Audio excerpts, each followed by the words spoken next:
Pride and Prejudice, Chapter 1.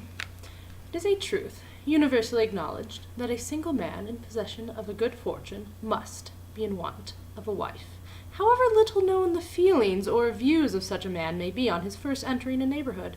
This truth is so well fixed in the minds of the surrounding families that he is considered as the rightful property of some one or other of their daughters.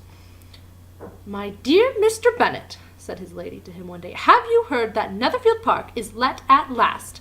Mr. Bennet replied that he had not. "But it is," returned she, "for Mrs. Long has been here, and she told me all about it." Mr. Bennet made no answer. "Do not you want to know who has taken it?" cried his wife impatiently. "You want to tell me, and I have no objection to hearing it."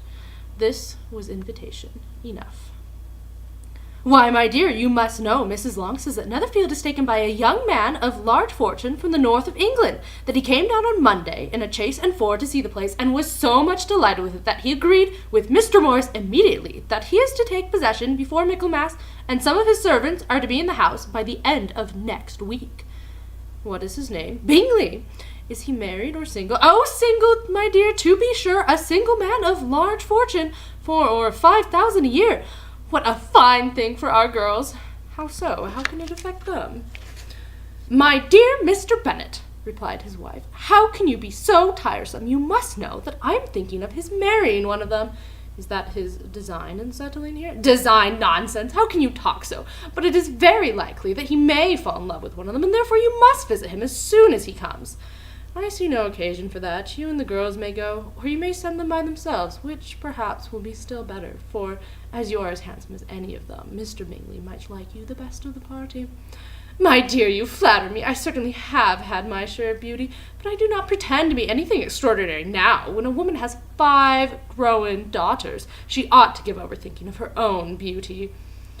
"In such cases a woman has not often much beauty to think of." "But, my dear, you must indeed go and see Mr. Bingley when he comes into the neighborhood."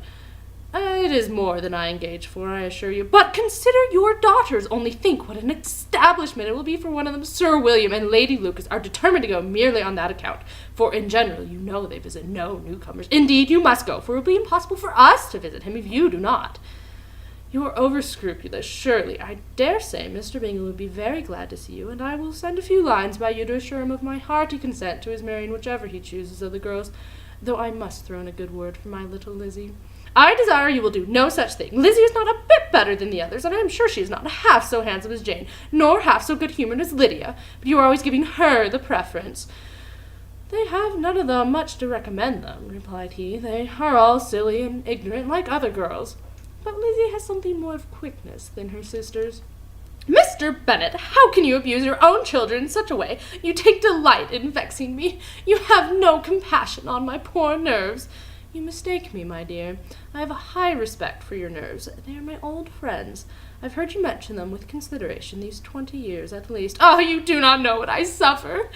"But I hope you will get over it, and live to see many young men of 4,000 a year come into the neighborhood." "It will be no use to us if 20 such should come, since you will not visit them."